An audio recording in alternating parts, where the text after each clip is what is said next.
아가씨, 옷이나 입으시지? 2024년 11월 어느 금요일 밤 11시 서울 강남 초고층 빌딩 63층 회장실에서 이 말이 떨어졌습니다. 백산건설 백태산 회장은 소파에 비스듬히 앉아 와인 잔을 흔들며 낄낄거렸습니다. 그의 앞에는 30대 초반의 비서 강세희가 서 있었죠. 흰 블라우스에 타이트한 검은 치마를 입은 세희는 서류 파일을 두 손으로 꼭 쥐고 있었습니다. 그녀의 얼굴은 창백했고 손은 미세하게 떨리고 있었습니다. 회장님, 저는 지금 보고 드릴 게 있어서 왔습니다. 백 회장이 소파를 툭툭 두드렸습니다. 보고? 그런 건 내일 해. 오늘은 말이야. 우리 둘만의 시간을 가져보자고. 내 비서 자리는 말이야. 몸이 편해야 오래 하는 거야. 하하. 그의 눈빛은 이미 그녀를 벗기고 있었습니다. 세희는 한 걸음 뒤로 물러섰습니다. 회장님, 저는 뭐, 내가 이 회사에서 얼마나 버티고 싶은데, 너 같은 비서 대신할 애들이 얼마나 많은 줄 알아? 백 회장이 자리에서 일어나 세희에게 다가왔습니다. 그의 손이 세희의 어깨로 뻗어왔죠. 바로 그 순간, 세희의 손에 쥐어져 있던 서류 파일이 바닥으로 떨어졌습니다. 파일 안에서 수십 장의 문서들이 흩어졌는데 그 문서 위에는 충격적인 문구들이 적혀 있었습니다. 희성상사 계약 파기건, 하청업체 대금, 미지급 리스트 비자금 조성 내역서. 백 회장의 얼굴이 순간 굳어졌습니다. 이게 대체 뭐야? 세희는 더 이상 떨지 않았습니다. 그녀의 눈빛이 달라졌죠. 방금 전까지 두려움에 떨던 그 눈빛은 온데간데 없었고 차갑고 날카로운 시선이 백 회장을 꿰뚫었습니다. 회장님이 지난 10년간 저지른 범죄 증거입니다. 백 회장이 헛웃음을 쳤습니다. 범죄? 이게 어디서 나온 거야? 내가 감히 내 컴퓨터를. 네. 제가 몰래 복사했습니다. 3주 동안 밤마다 회장실에 들어와서요. 백 회장의 표정이 일그러졌습니다. 너 미쳤구나. 넌 이제 끝이야. 당장 경찰에. 세희가 그의 말을 끊었습니다. 경찰요? 회장님이 매달 뒷돈 주는 그 경찰 말씀이세요? 백 회장은 순간 말문이 막혔습니다. 세희는 계속 말을 이었습니다. 회장님, 혹시 3년 전에 파산한 대성건업이라는 회사 기억하세요? 대성건업? 그게 뭔데? 회장님이 계약을 파기해서 망한 하청업체 중 하나입니다. 그 회사 사장은 빚을 못 이겨서 심장마비로 죽었죠. 가족들은 길거리에 나앉았고요. 백 회장이 코웃음을 쳤습니다. 그래서? 사업이 원래 그런 거야. 약한 놈이 죽는 거지. 세희의 목소리가 낮아졌습니다. 그 사장이 제 아버지였습니다. 백 회장의 얼굴이 창백해졌습니다. 뭐라고? 저는 3년 전부터 회장님 옆에서 기다렸습니다. 회장님이 저지른 범죄를 하나하나 기록하면서요. 그리고 오늘 세희는 주머니에서 작은 녹음기를 꺼냈습니다. 오늘 밤 회장님이 저한테 한 말들이 전부 여기에 녹음됐습니다. 아가씨, 옷이나 입으시지? 몸이 편해야 오래 한다. 성희롱의 결정적 증거죠. 백 회장이 녹음기를 빼앗으려 했지만 세희는 재빠르게 피했습니다. 헛된 짓 하지 마세요. 이건 복사본이고 원본은 이미 안전한 곳에 보관되어 있습니다. 백 회장은 급히 책상으로 가서 인터폰을 눌렀습니다. 경호팀, 당장 회장실로 올라와. 세희는 침착하게 말했습니다. 소용없어요. 이미 늦었습니다. 뭐가 늦어? 내가 나한테 덤빈 거야. 넌 오늘 밤 이 빌딩에서 못 나가. 바로 그 순간 회장실 문이 벌컥 열렸습니다. 하지만 들어온 건 경호원이 아니었습니다. 검은 정장을 입은 수사관 5명이 들어왔고 그들의 가슴에는 검찰 특별수사부라는 배지가 달려 있었습니다.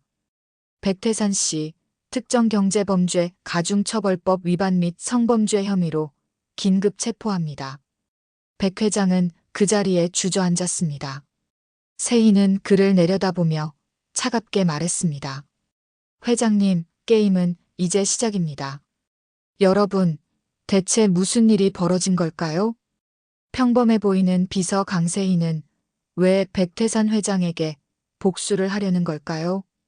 그녀는 정말 3년 동안 이 계획을 준비했을까요? 그리고 그녀가 숨기고 있는 또 다른 정체는 무엇일까요? 지금부터 그 이야기를 들려드리겠습니다. 이야기 시작 전 지금 뭐 하시면서 들으시나요? 운전하면서, 일하면서, 음식하면서, 뭐 하시면서 듣고 계시는지 꼭 댓글로 남겨주세요. 늘 행운이 함께 하실 거예요. 3년 전으로 돌아가 보겠습니다. 모든 것이 시작된 그날로 말이죠. 2021년 12월 23일 크리스마스를 이틀 앞둔 겨울. 강세희는 병원 응급실 복도에 멍하니 앉아 있었습니다.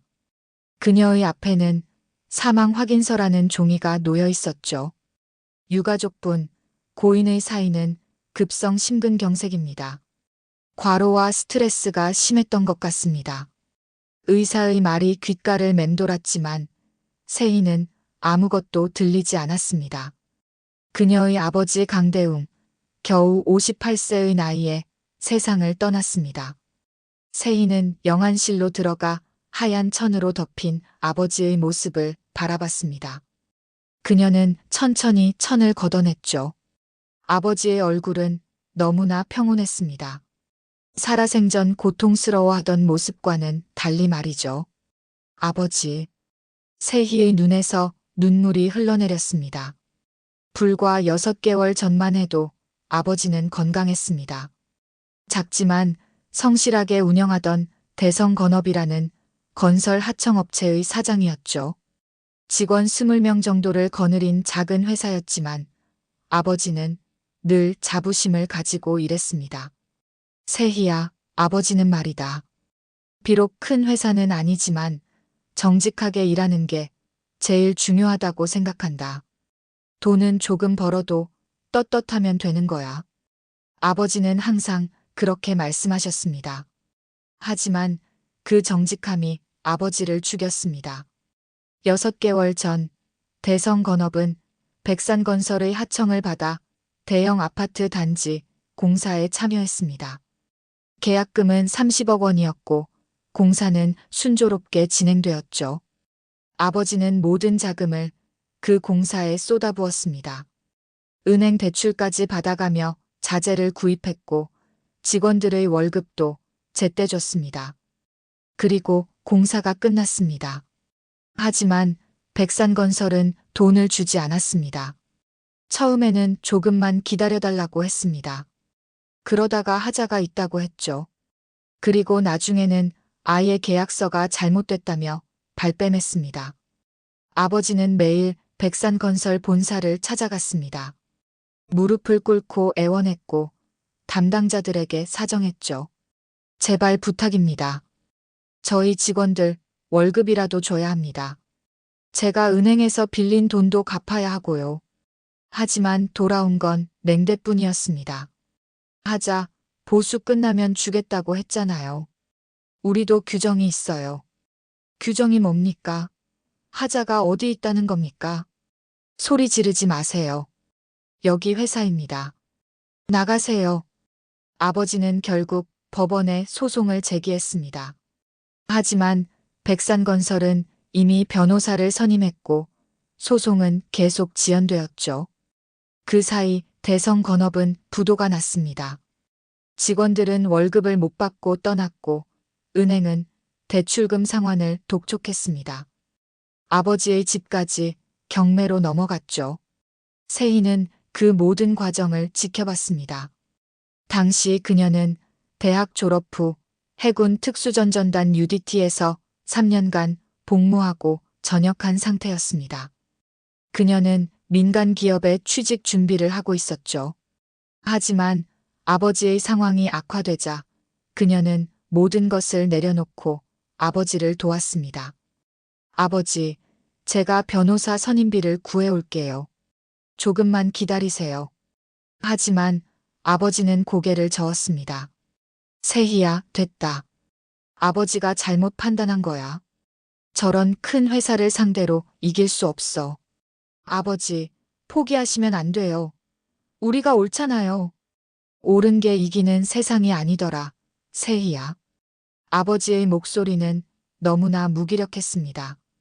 그리고 2주 후 아버지는 쓰러졌습니다.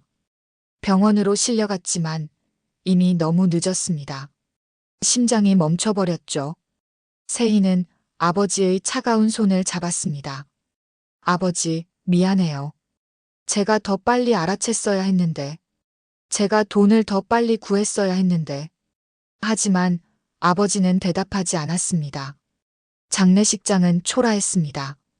조문객은 거의 없었고 대부분은 예전 직원들이었습니다.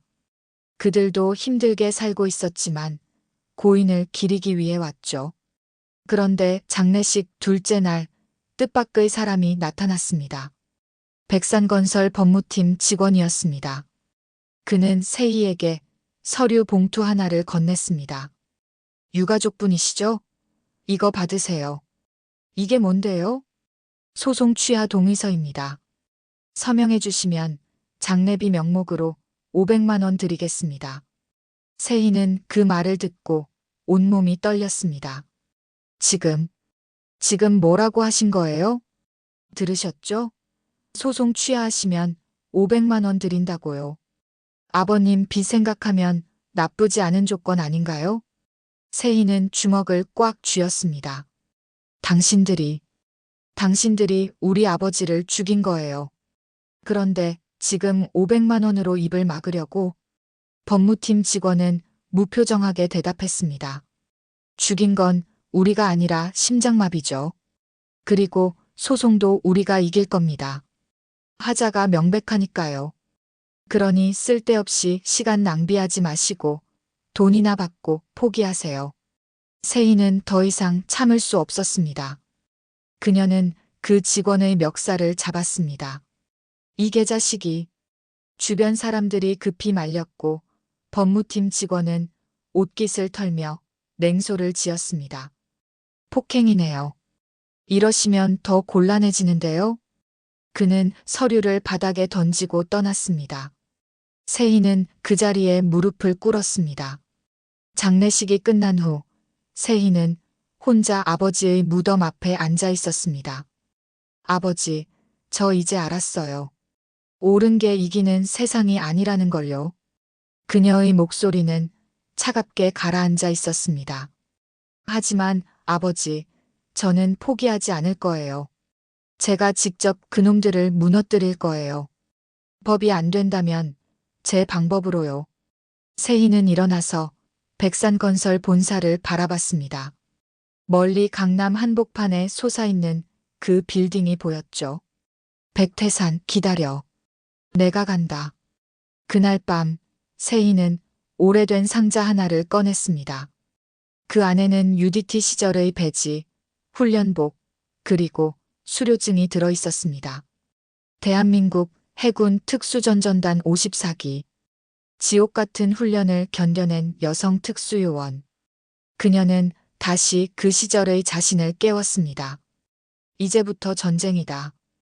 2022년 3월. 세희는 거울 앞에 서서 자신의 모습을 바라봤습니다. 그녀는 완전히 달라져 있었습니다. 짧았던 머리는 어깨까지 내려오는 웨이브로 바뀌었고 화장법도 세련되게 바뀌었죠. 그녀는 이제 슬픔에 잠긴 딸이 아니라 야심찬 커리어 우먼처럼 보였습니다. 좋아. 이제 시작이야. 세희는 준비된 이력서를 집어들었습니다. 화려한 스펙이 적혀 있었죠. 명문대 경영학과 수석 졸업, 토익 990점, 중국어 능통, 그리고 여러 대기업에서의 인턴 경력. 물론 절반은 조작이었습니다. 하지만 백산건설은 그것을 확인할 방법이 없었습니다. 세희는 UDT에서 배운 정보 조작 기술을 활용해 완벽한 가짜 신분을 만들어냈으니까요. 일주일 후 세희는 백산건설 인사팀으로부터 면접 제안을 받았습니다. 면접 당일 세희는 단정한 정장을 입고 백산건설 본사에 도착했습니다. 그녀는 로비를 지나며 주변을 살폈습니다. CCTV 위치, 경비원 배치, 출입구 구조. 모든 것이 그녀의 눈에 들어왔습니다. 역시 대기업이네. 보안이 철저해. 하지만 세희는 이미 예상했습니다. 그녀에겐 계획이 있었으니까요. 면접실에 들어가자 3명의 면접관이 앉아 있었습니다. 강세희 씨, 앉으세요. 감사합니다. 세희는 완벽한 미소를 지으며 자리에 앉았습니다. 이력서를 보니 상당히 우수한 스펙이네요. 왜 저희 회사에 지원하셨나요? 세희는 준비한 대답을 술술 말했습니다. 백산건설은 대한민국 건설업계를 선도하는 기업입니다. 저는 이런 회사에서 제 능력을 발휘하고 싶습니다. 특히 회장님의 경영 철학에 깊은 감명을 받았고요. 면접관들이 만족스러운 표정을 지었습니다. 회장님 경영 철학이요? 어떤 점이 감명 깊었나요? 세희는 잠시 멈췄다가 대답했습니다. 강한 자가 살아남는다는 철학이요. 비즈니스는 결국 적자 생존이니까요. 그 말에 면접관들이 웃었습니다. 맞습니다. 회장님이 늘 하시는 말씀이죠. 면접은 순조롭게 진행되었습니다. 그런데 면접이 끝나갈 무렵 갑자기 면접실 문이 열렸습니다. 60대의 남자가 들어왔습니다. 고급 맞춤 정장을 입고 손에는 골프채를 들고 있었죠. 백태산 회장이었습니다. 회장님. 면접관들이 급히 일어났습니다. 백 회장은 손을 흔들며 말했습니다. 아, 신경 쓰지 말고 계속해. 나 그냥 지나가다가 들른 거야. 하지만 그의 시선은 이미 세희에게 고정되어 있었습니다. 세희는 침착하게 자리에서 일어나 고개를 숙였습니다. 안녕하세요, 회장님. 면접 보러 온 강세희입니다. 백 회장이 그녀를 위아래로 훑어봤습니다. 강세희 씨, 이력서 좀 볼까요?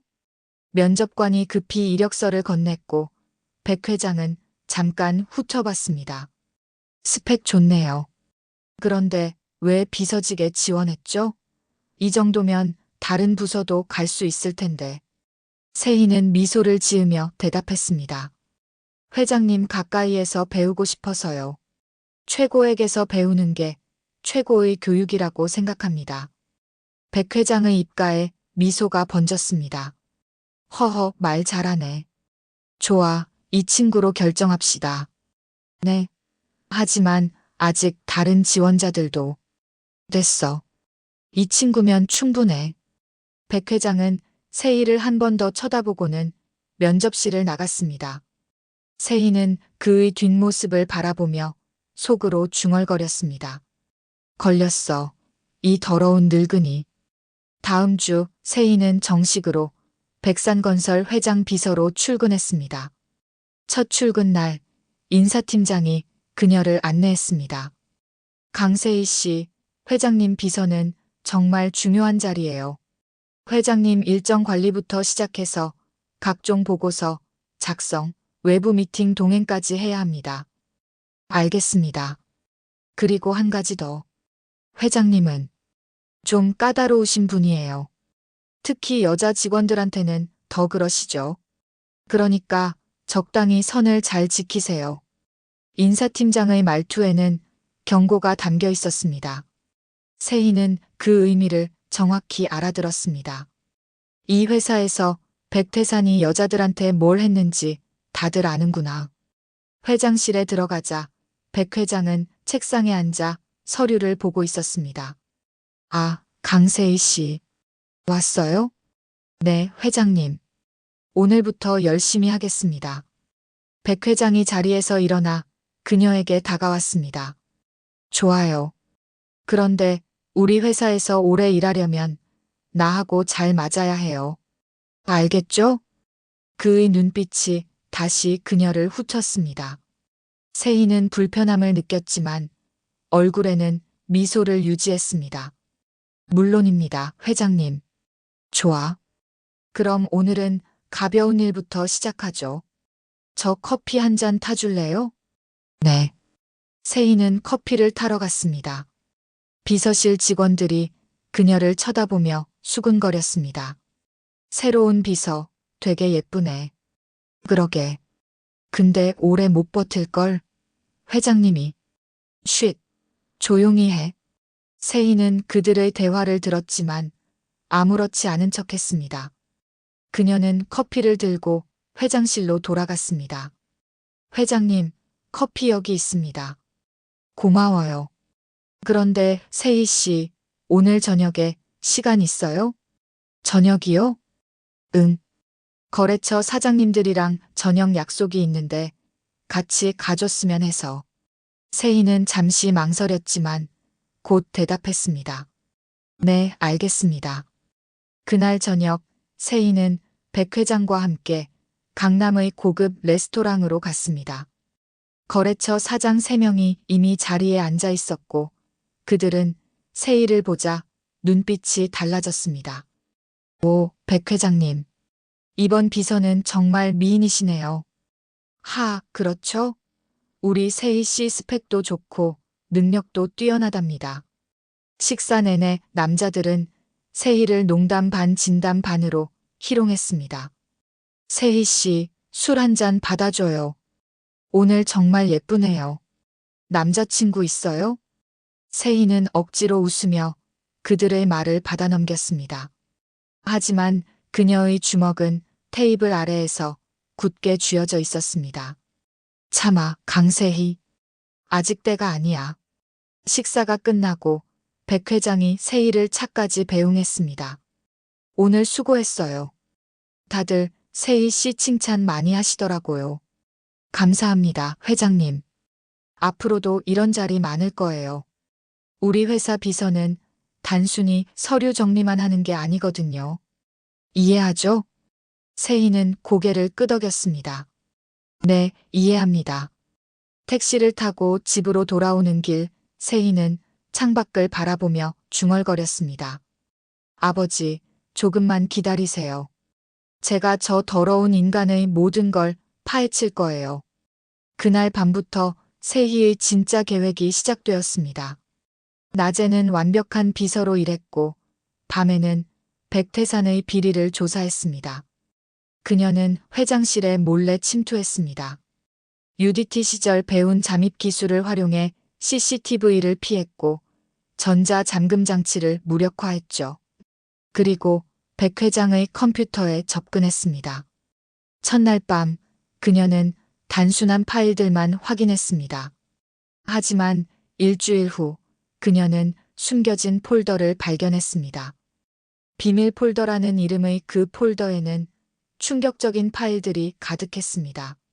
하청업체 착취 내역, 비자금 조성 계획, 뇌물수수 목록, 그리고 대성 건업계약 파기건.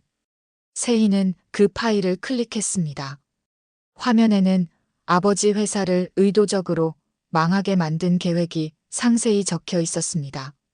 하자를 만들어서 계약 파기 명분을 만들 것, 소송을 최대한 지연시켜 상대방이 지치게 할 것, 만약 끝까지 버티면 경찰과 조폭을 동원해 협박할 것. 세희는 화면을 보며 눈물을 흘렸습니다. 역시 계획적이었어. 그녀는 모든 파일을 USB에 복사했습니다. 그리고 원래대로 모든 것을 복구하고 조용히 회장실을 빠져나갔습니다. 다음 날 아침, 세희는 평소처럼 밝은 표정으로 출근했습니다. 회장님, 안녕하세요. 오, 세희 씨. 오늘 기분 좋아 보이네요? 네. 날씨도 좋고 일도 재미있고요. 백 회장은 흡족한 표정을 지었습니다. 역시 우리 세희 씨는 다르네. 다른 비서들은 한 달도 못 버티던데. 세희는 웃으며 대답했습니다. 저는 오래오래 일하고 싶어요, 회장님. 그래요? 좋아요. 그럼 앞으로 더 잘 챙겨줘야겠네. 백 회장의 눈빛이 또다시 그녀를 후쳤습니다. 세희는 그 눈빛을 느꼈지만 웃음을 잃지 않았습니다. 좋아. 계속 나를 우습게 봐. 그럴수록 내 계획은 완벽해질 테니까. 하지만 세희는 몰랐습니다. 백태산도 그녀를 조사하기 시작했다는 것을요. 일주일 후 세희는 회장실로 긴급 호출을 받았습니다. 회장실 안에는 백태산뿐만 아니라 낯선 남자 2명이 더 앉아 있었습니다. 한 명은 경찰 고위직으로 보이는 50대 남자였고 다른 한 명은 검은 선글라스를 낀 건장한 사내였죠.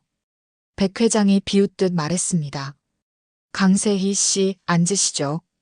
세희는 불안한 예감을 느꼈지만 침착하게 자리에 앉았습니다. 회장님, 무슨 일이시죠? 백 회장은 서류 봉투 하나를 그녀 앞에 던졌습니다. 이게 뭔지 알아? 세희가 봉투를 열자 그 안에는 그녀가 회장실에 침입한 CCTV 사진과 USB를 복사하는 장면이 담긴 사진들이 들어 있었습니다. 세희의 얼굴이 창백해졌습니다. 이건 명백한 기업 기밀 유출이야. 아니, 더 정확히 말하면 산업 스파이지. 경찰 고위직으로 보이는 남자가 차가운 목소리로 말했습니다. 강세희 씨, 당신은 경쟁사의 지시를 받고 우리 회사에 잠입한 산업 스파이로 의심됩니다. 지금 당장 동행해 주시죠. 뭐라고요? 저는 스파이가 아닙니다. 회장님이 불법을 저질렀기 때문에. 백 회장이 낄낄거리며 웃었습니다. 불법? 증거가 어디 있어? 내가 훔친 그 USB? 그건 조작된 파일이야. 내가 우리 회사를 모함하기 위해 만든 거지. 그건 거짓말입니다. 거짓말?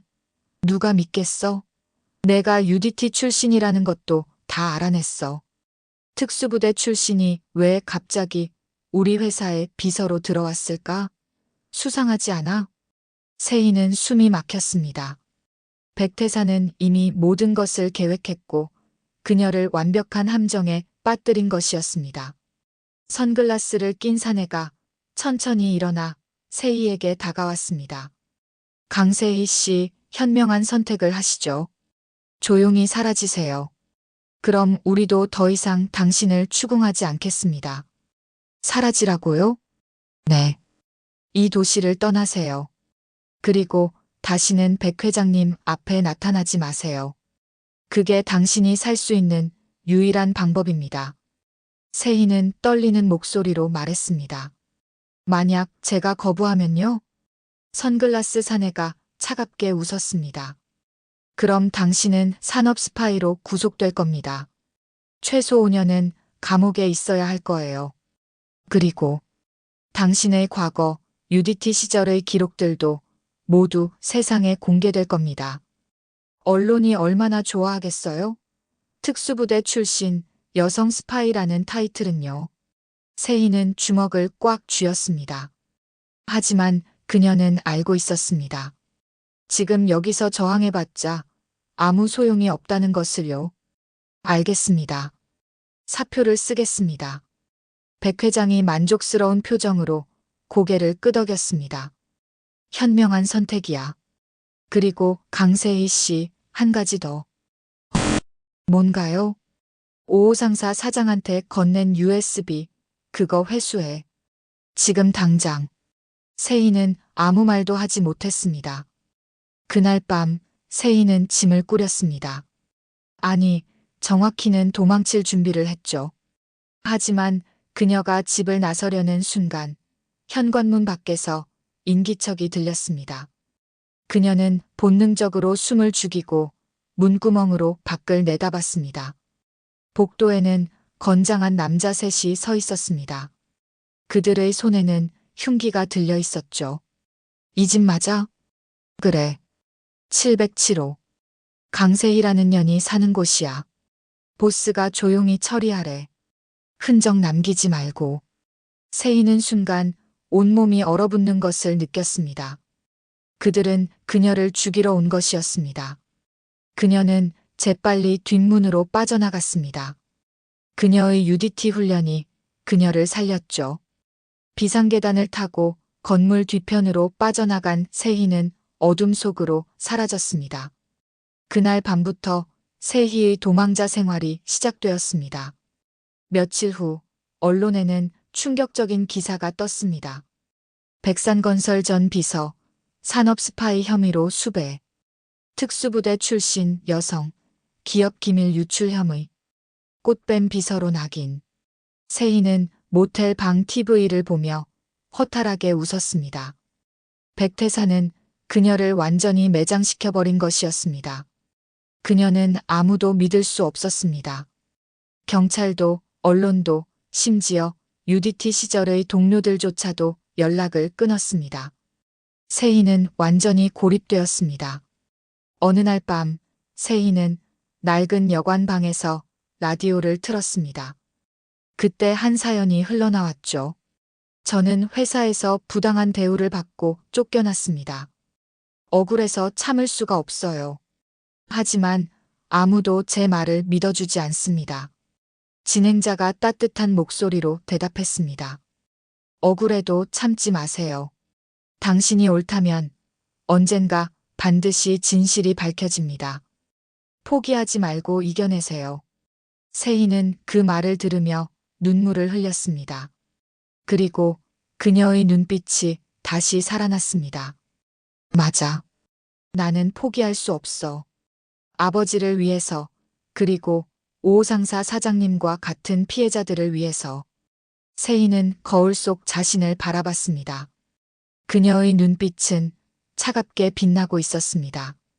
백태산, 당신은 큰 실수를 했어요. 나를 죽이지 않은 건 말이에요. 그날 밤 강세희는 다시 태어났습니다. 이번에는 억울한 피해자가 아닌 복수를 실행할 전사로 말이죠. 한 달 후 경기도 외곽의 폐공장 건물. 세희는 혼자 그곳에 숨어 지내고 있었습니다. 아무도 찾지 않는 버려진 공간이었죠. 하지만 그녀는 단순히 숨어 지내는 것이 아니었습니다. 그녀는 다시 자신을 단련하고 있었습니다. 매일 새벽 5시 세희는 일어나 10km를 달렸습니다. 그녀의 몸은 다시 UDT 시절의 강인함을 되찾아가고 있었죠. 폐공장 안에서 그녀는 격투 기술을 연습했습니다. 관절기, 타격기, 무기술. 그녀의 몸은 다시 예전의 감각을 기억해냈습니다. 하지만 육체적인 훈련만이 아니었습니다. 세희는 백태산의 모든 정보를 수집했습니다. 그의 일정, 그의 인맥, 그의 약점, 그의 비밀. 인터넷과 SNS를 통해 그녀는 백태산의 삶을 샅샅이 파헤쳤습니다. 그리고 그녀는 한 가지 중요한 사실을 발견했습니다. 백태산에게는 치명적인 약점이 있었죠.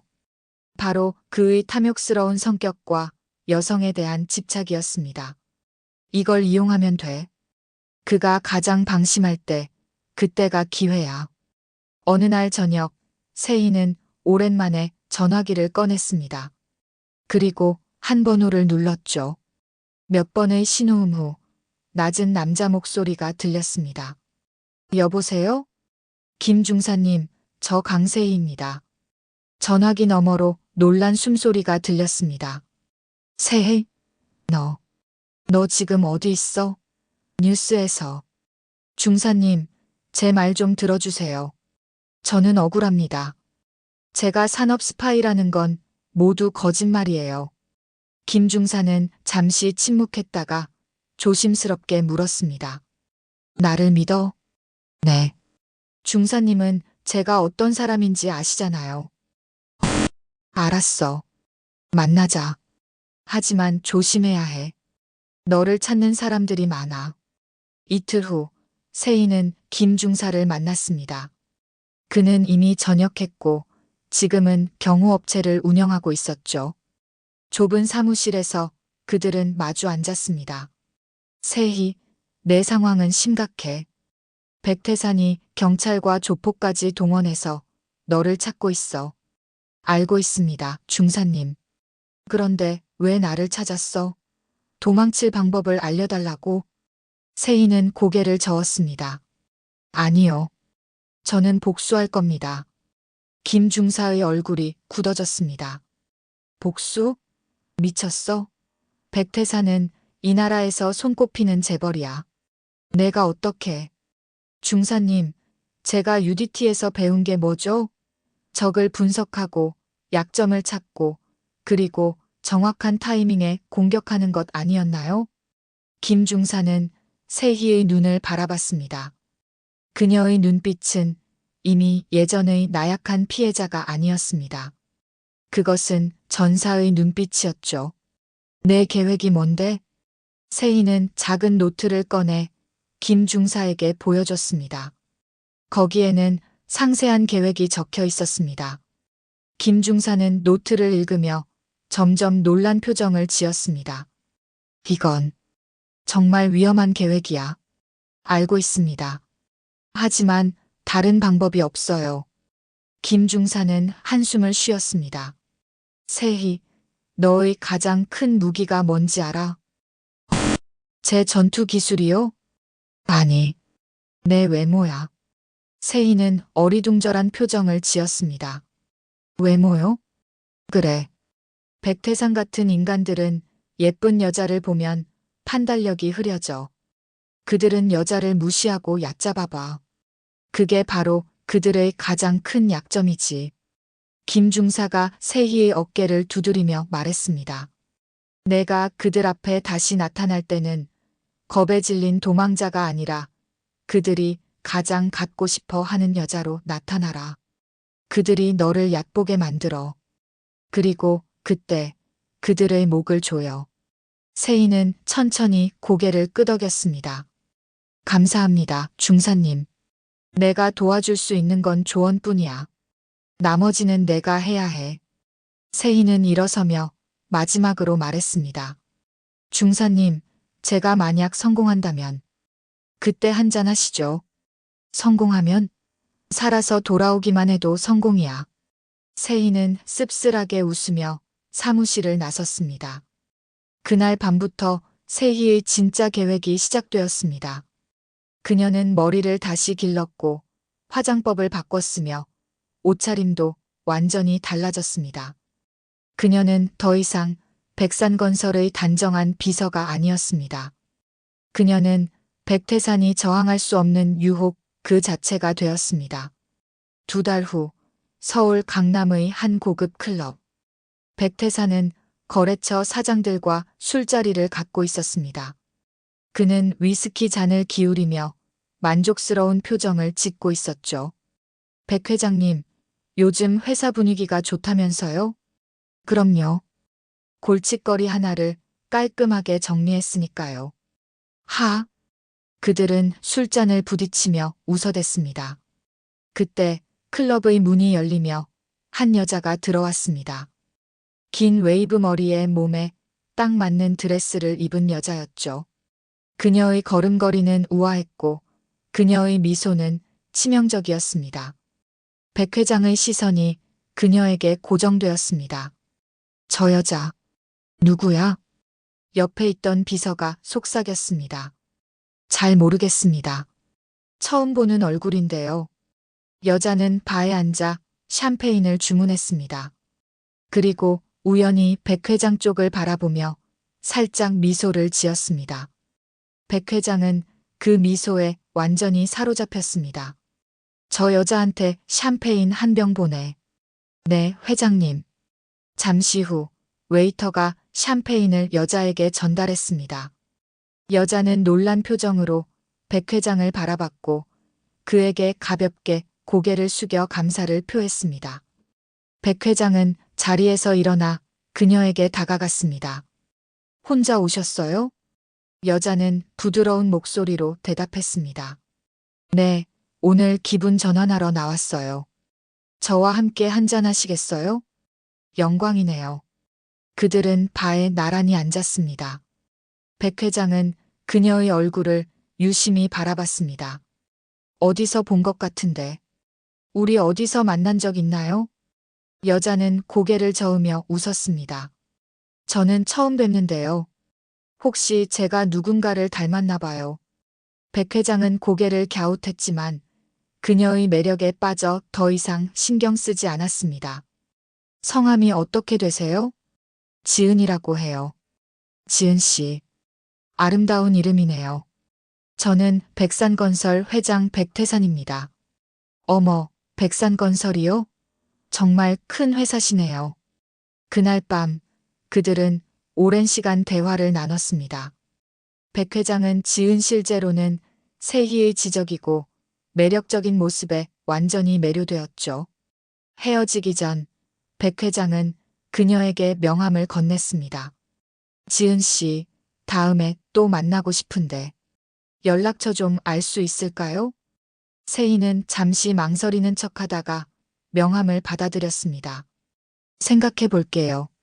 그녀는 요염한 미소를 지으며 클럽을 떠났습니다. 택시 안에서 세희는 거울을 보며 화장을 지웠습니다. 그녀의 표정은 차가웠고 그녀의 눈빛은 복수로 가득 차 있었습니다. 1단계 성공. 이제 그가 나를 원하게 만들어야 해. 다음 날 백 회장은 계속 지은 세희를 떠올렸습니다. 그는 부하들에게 그녀에 대한 정보를 수집하라고 명령했지만 아무것도 나오지 않았습니다. 세희는 완벽하게 새로운 신분을 만들어냈고 그 신분은 백 회장을 더욱 호기심에 빠뜨렸죠. 일주일 후 백 회장은 다시 그 클럽을 찾았습니다. 그리고 놀랍게도 지은이 또 그곳에 있었습니다. 지은 씨. 세희는 놀란 표정으로 돌아봤습니다. 어머, 백 회장님. 무슨 일로 또 오셨어요? 사실, 당신을 만나러 왔어요. 세희는 살짝 당황한 표정을 지었습니다. 저를요? 네. 당신이 자꾸 생각나서. 혹시 저와 저녁 식사 한번 하시겠어요? 세희는 잠시 고민하는 척하다가 고개를 끄덕였습니다. 좋아요. 그날 저녁 그들은 서울에서 가장 비싼 레스토랑에서 식사를 했습니다.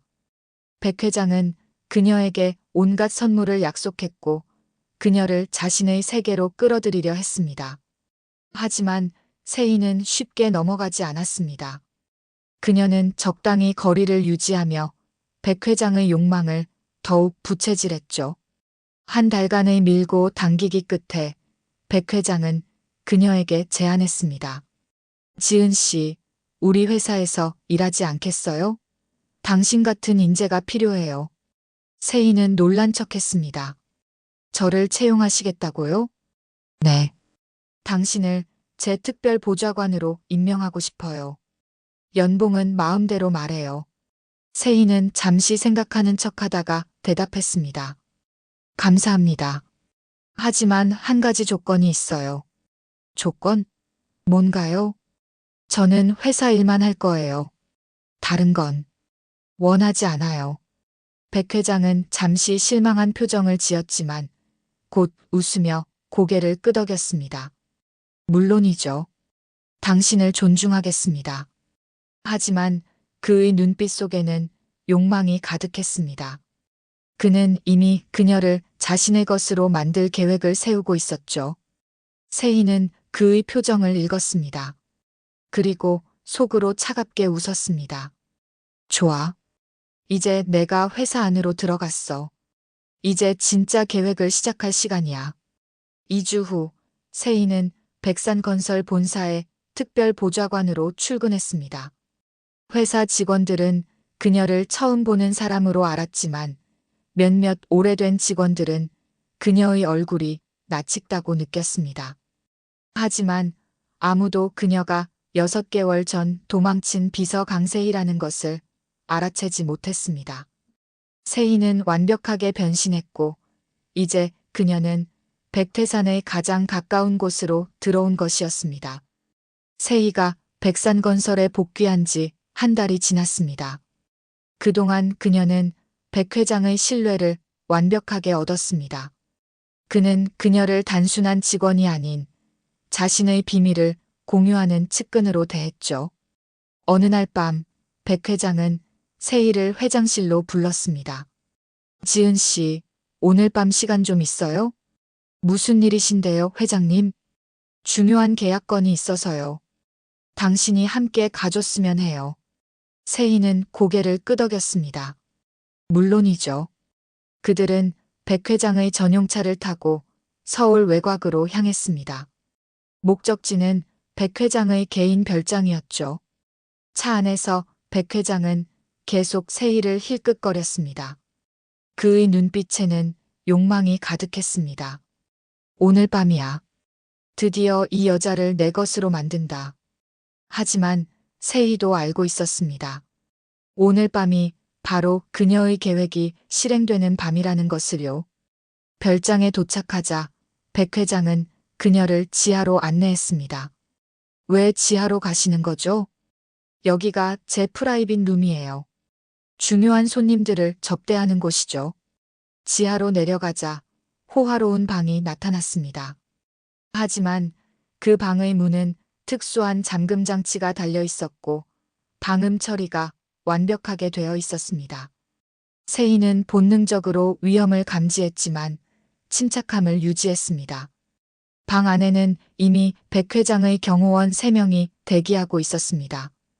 그들은 모두 건장한 체격에 험악한 인상을 가진 남자들이었죠.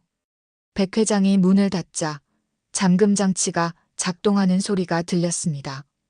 회장님, 계약 상대방은 어디 계신가요? 백 회장이 비웃었습니다. 계약? 그런 건 없어. 세희의 표정이 굳어졌습니다. 무슨 말씀이세요? 백 회장이 천천히 그녀에게 다가왔습니다. 지은 씨, 아니. 강세희 씨라고 해야 하나? 세희의 심장이 얼어붙었습니다. 뭐라고요? 정말 내가 못 알아볼 줄 알았어? 내가 아무리 외모를 바꿔도 내 눈빛은 숨길 수 없어. 난 내 눈빛을 기억해. 6개월 전 내가 나를 노려보던 그 눈빛 말이야. 백 회장이 낄낄거리며 웃었습니다. 대단해, 정말. 죽은 줄 알았는데 다시 나타나다니. 게다가 나를 유혹하려고 했다고? 하하. 세희는 침착하게 대답했습니다. 그럼 왜 저를 여기까지 들인 거죠? 왜긴 왜야. 재미있잖아. 내가 어떻게 나를 해치려고 하는지 보고 싶었거든. 그리고 백 회장의 눈빛이 더러워졌습니다. 내가 이렇게 예뻐졌는데 그냥 보낼 순 없지. 오늘 밤 내가 진짜로 내 것이 되는 거야. 그 다음에 내가 어떻게 되든 상관없어. 경호원들이 세희를 향해 다가왔습니다. 세희는 뒤로 물러서며 침착하게 주변을 살폈습니다. 출구는 하나뿐이고 문은 잠겨 있었습니다. 회장님, 마지막으로 한 가지만 물어볼게요. 뭔데? 3년 전 제 아버지를 파산시키고 죽게 만든 것 후회하지 않으세요? 백 회장이 코웃음을 쳤습니다. 후회? 그건 그냥 사업이야. 약한 놈이 망하는 거지. 내 아버지도 약했고 너도 약해. 세희의 눈빛이 차갑게 변했습니다. 그렇군요. 그럼 이제 누가 약한지 확인해 볼까요? 백 회장이 경호원들에게 고개를 끄덕였습니다. 저 여자 제 앞에. 경호원들이 세희를 향해 달려들었습니다. 하지만 다음 순간 놀라운 일이 벌어졌습니다. 세희의 몸이 순간적으로 움직였고 첫 번째 경호원의 팔이 뒤로 꺾였습니다. 그는 비명을 지르며 바닥에 쓰러졌죠. 두 번째 경호원이 주먹을 휘둘렀지만 세희는 그의 주먹을 피하고 그의 무릎을 걷어찼습니다. 그는 무릎을 꿇었고 세희의 팔꿈치가 그의 뒤통수를 강타했습니다. 세 번째 경호원이 몽둥이를 들고 덤볐지만 세희는 그의 손목을 잡아 비틀었습니다. 몽둥이가 바닥에 떨어졌고 세희는 그것을 주워 그의 다리를 내려쳤습니다. 모든 것이 30초 만에 끝났습니다. 백 회장은 공포에 질린 얼굴로 뒷걸음질 쳤습니다. 너 대체. 세희가 천천히 그에게 다가갔습니다.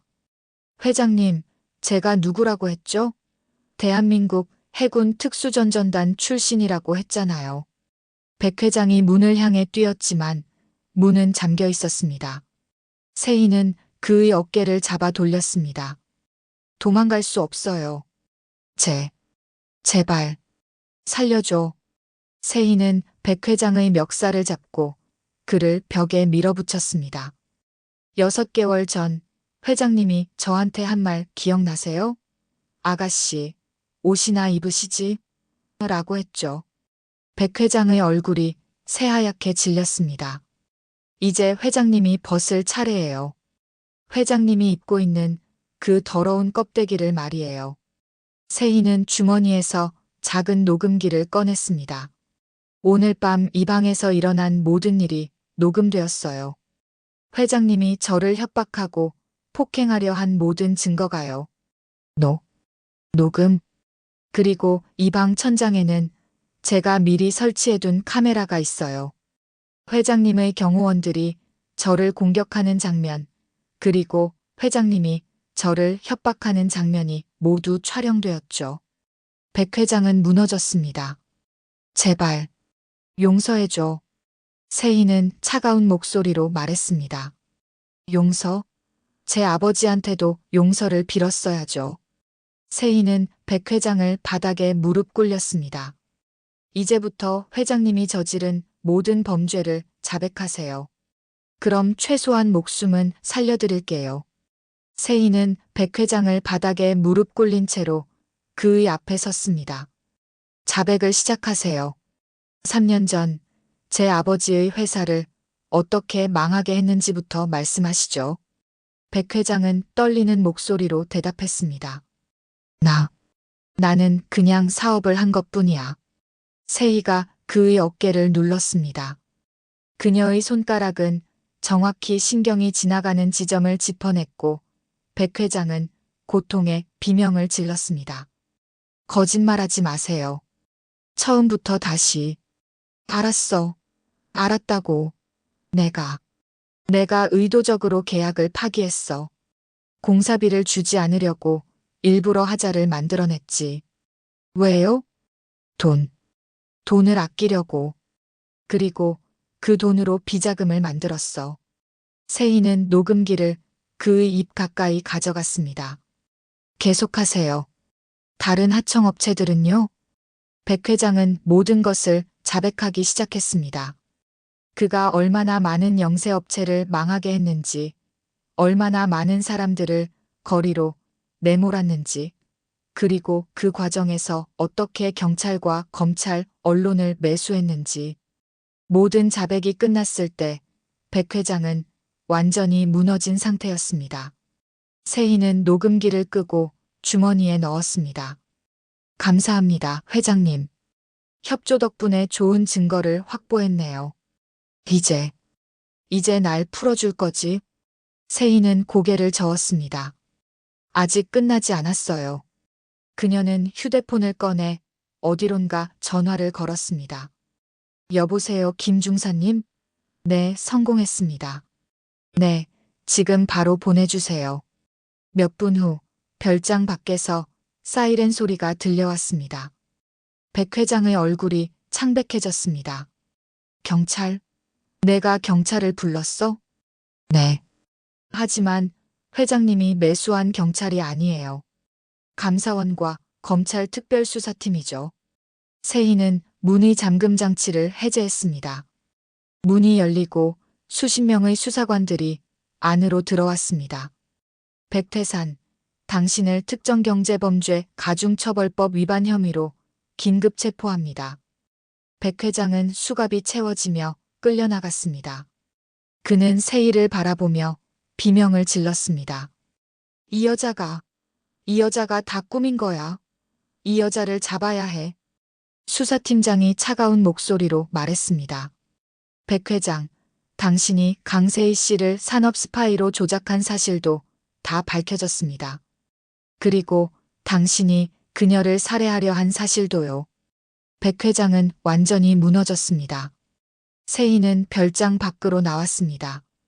밖에는 김 중사가 차에서 내려 그녀를 기다리고 있었습니다. 수고했어, 세희. 감사합니다, 중사님. 중사님이 감사원과 연결해 주신 덕분에 여기까지 올 수 있었어요. 김 중사가 그녀의 어깨를 토닥였습니다. 내가 한 거야. 난 그냥 도와준 것뿐이야. 세희는 하늘을 올려다봤습니다. 동이 트고 있었습니다. 이제 끝났네요. 아직 끝난 게 아니야. 이제 내 명예를 회복해야지. 다음 날 모든 언론이 백태산의 체포 소식을 보도했습니다. 백산건설 백태산 회장, 대규모 비리 혐의로 구속. 전 비서를 산업 스파이로 조작. 살해까지 시도. UDT 출신 여성 특수요원의 단독 수사로 악덕 재벌 검거. 세희는 조용히 뉴스를 보며 눈물을 흘렸습니다. 아버지, 제가 해냈어요. 당신의 원수를 갚았어요. 재판은 3개월 후에 열렸습니다. 법정에는 수많은 피해자들과 기자들이 모여 있었습니다. 백태산은 수갑을 찬 채로 법정에 섰고 그의 얼굴은 초췌했습니다. 검사가 일어나 말했습니다. 피고인 백태산은 지난 10년간 수십 개의 하청업체를 부당하게 착취했고 수백억 원의 비자금을 조성했으며 이 과정에서 최소 5명이 자살하는 비극이 발생했습니다. 법정은 숨소리조차 들리지 않을 만큼 조용했습니다.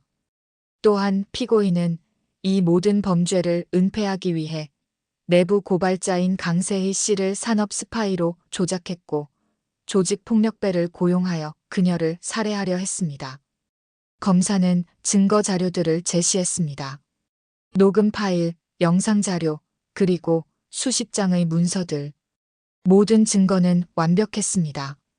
판사가 백태산을 바라보며 물었습니다.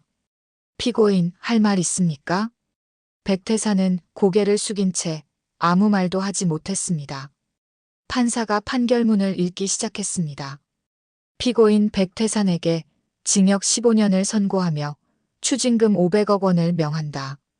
또한 피고인은 피해자들에게 총 300억 원의 배상금을 지급해야 한다. 방청석에서 환호성이 터져나왔습니다. 세희는 조용히 법정 뒤편에 앉아 그 광경을 지켜봤습니다.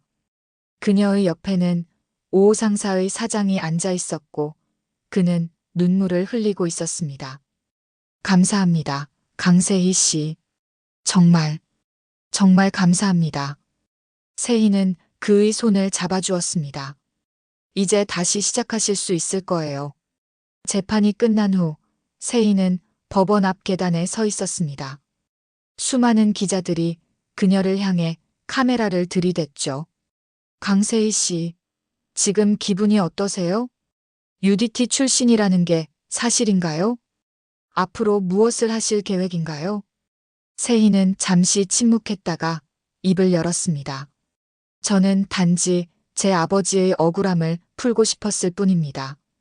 그리고 백태산 같은 사람들이 더 이상 힘없는 사람들을 짓밟지 못하게 하고 싶었습니다.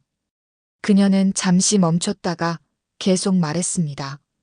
이 세상에는 아직도 부당한 일을 당하고 있는 사람들이 많습니다. 저는 앞으로 그런 사람들을 돕는 일을 하고 싶습니다. 기자들이 다시 질문을 쏟아냈지만 세희는 더 이상 대답하지 않고 조용히 자리를 떠났습니다. 6개월 후 세희는 작은 사무실을 열었습니다. 간판에는 이렇게 적혀 있었죠. 정의실현 컨설팅 마이너스 대표 강세희. 그녀는 부당한 일을 당한 사람들을 도와주는 일을 시작했습니다. 법률 자문, 증거 수집, 그리고 때로는 직접 나서서 문제를 해결했죠. 그녀의 명성은 빠르게 퍼져나갔고 많은 사람들이 그녀를 찾아왔습니다. 어느 날 저녁, 세희는 사무실에서 아버지의 사진을 바라보고 있었습니다. 아버지, 잘 보고 계시죠? 저 이제 아버지처럼 정직하게 살면서도 나쁜 사람들에게 지지 않는 방법을 찾았어요. 그녀는 부드럽게 미소 지었습니다. 창밖으로는 서울의 야경이 펼쳐져 있었고 도시의 불빛들은 반짝이고 있었습니다. 세희는 다시 책상으로 돌아가 컴퓨터를 켰습니다. 새로운 이메일이 와 있었죠. 도와주세요. 저희 어머니가 요양원에서 학대를 당하고 계십니다. 세희는 이메일을 읽으며 고개를 끄덕였습니다. 알겠습니다. 제가 도와드리죠. 그녀는 다시 움직이기 시작했습니다. 왜냐하면 그녀는 알고 있었으니까요. 이 세상에는 아직도 백태상 같은 사람들이 많다는 것을, 그리고 누군가는 그들에게 맞서야 한다는 것을요. 강세희, 전 대한민국 해군 특수전전단 54기 출신. 그녀의 새로운 전쟁은 이제 막 시작되었습니다. 1년 후 어느 봄날, 세희는 부산 해운대 바닷가를 걷고 있었습니다. 그녀는 UDT 시절 입었던 네이비 블루 티셔츠를 입고 있었고 그녀의 얼굴에는 평온한 미소가 떠 있었습니다. 그녀는 바다를 바라보며 깊게 숨을 들이마셨습니다. 이제 진짜 자유로워진 것 같아. 그녀의 휴대폰이 울렸습니다. 김 중사로부터 온 문자였죠. 세희, 잘 지내고 있어? 오늘 저녁에 한 잔 어때? 세희는 웃으며 답장을 보냈습니다. 좋아요. 제가 살게요. 약속했잖아요. 성공하면 한 잔 하기로. 그녀는 휴대폰을 주머니에 넣고 다시 바다를 바라봤습니다. 파도는 끊임없이 밀려왔다가 다시 빠져나갔습니다. 마치 인생처럼 말이죠. 세희는 알고 있었습니다. 인생은 공평하지 않지만 포기하지 않는 사람에게는 언젠가 기회가 온다는 것을요. 그리고 그 기회를 잡는 것은 오로지 자기 자신뿐이라는 것도 말이죠. 아가씨, 옷이나 입으시지? 그 말은 이제 더 이상 모욕이 아니었습니다. 그것은 그녀가 이겨낸 과거였고 그녀가 다시 일어선 증거였습니다. 세희는 바다를 향해 외쳤습니다. 저는 강세희입니다. 그리고 저는 절대 포기하지 않습니다. 그녀의 목소리는 파도 소리와 함께 바다로 퍼져나갔습니다. 그리고 그 목소리는 어딘가에서 같은 고통을 겪고 있는 누군가에게 희망이 되었을 것입니다. 지금까지 이야기 어떠셨나요? 재미였는지, 재미없었는지 댓글로 점수를 작성해 주세요. 정말 재밌었다면 5점, 너무너무 재미없었다면 1점을 댓글로 남겨주세요. 구독과 좋아요는 재밌었다고 생각하시면 눌러주세요. 정말 행운 가득 드릴게요.